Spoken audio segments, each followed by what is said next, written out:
All right.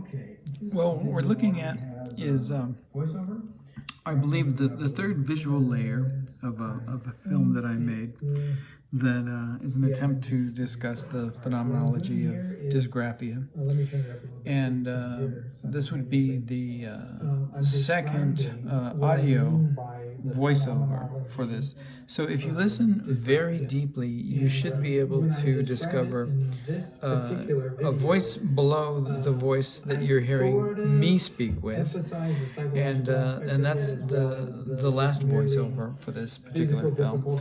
And then below that, you should be able to hear another voice. And if I turn up the volume and if I'm quiet for a bit, in mind. I really you can probably perceive that voice the world, a way a of bit being better. able to transform the objects of one's experience into So those are the layers, the material recording and layers that present go into those the ideas makeup to of this particular work. someone, particularly And to someone who the doesn't, content of the work, share or the same, the discourse, as I set mentioned, of parameters, has to do with the phenomenology of dysgraphia and the social experience of dysgraphia.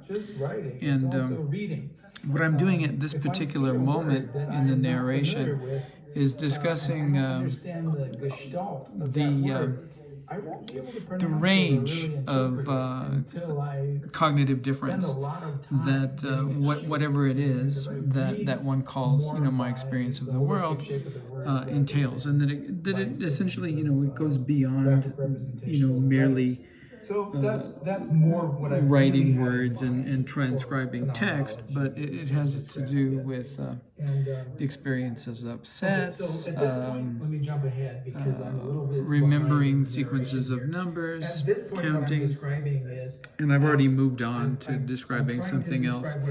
And what I'm describing in the last layer of the video is the voiceover layer under that, and I'm largely ignoring all of the visual information.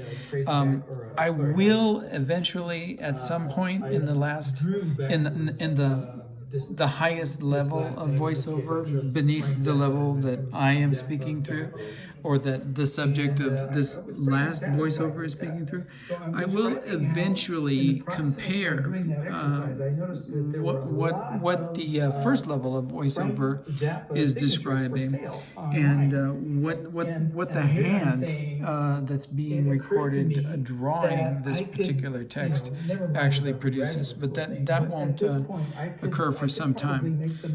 In this particular moment, what I'm doing is I'm suggesting that I didn't get into the graduate school that I wanted to get into, but who really cares, because I might be able to at this point make a living tracing these Frank Zappa signatures and selling them online.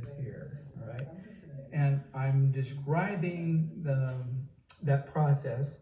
And then I'm also conjecturing that I may have misconceptualized. All right, so here's the moment in which we begin to turn towards a comparative analysis between what's actually going on visually in the image and what I'm narrating in that first level of voiceover, in which I fail to recognize that I've actually drawn a part of the Frank Zappa signature that I hadn't intended to draw. So I often refer to the Zappa part of the signature as pizza, because it looks a lot like the word pizza, but I don't believe that I have another word for the Frank part of that signature. So the Frank part just simply gets referred to as Frank, and the Zappa element gets referred to as since I'm filming this pizza. At the same time, you see that I was trying to draw and film, and then that's kind of like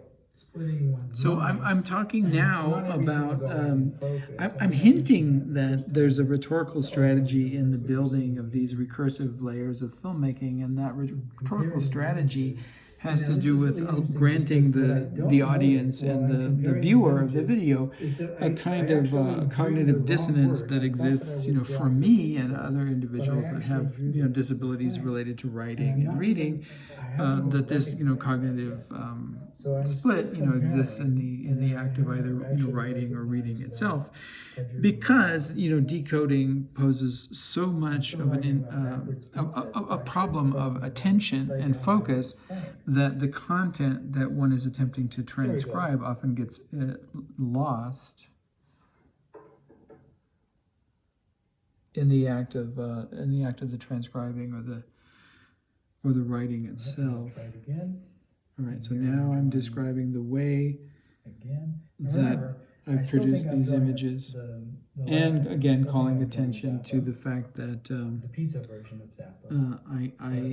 I had gotten lost.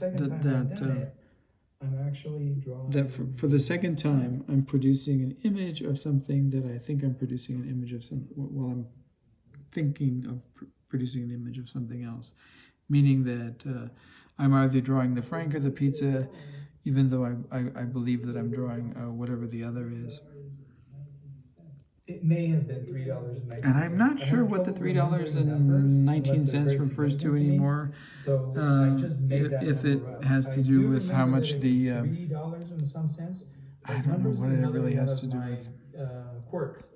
But the fact that I call attention to that I just made up a number is another way of discussing further the social ramifications of having a difficulty in keeping track of some of these numbers. When you don't want to call attention to yourself, you'll just sort of make things up. But I'm generalizing that people with disabilities do this often, and I believe that to be true. From my experience, it has been true, and I've worked in social services for I'm finally realizing quite a few decades. that I wrote the wrong word, that I misconceptualized. And I'm laughing at myself, having I'm examining the frank to the frank. recognizing the fact that I did all of this thinking that I was drawing a different word. Probably would be worth about 45 cents. And that's it.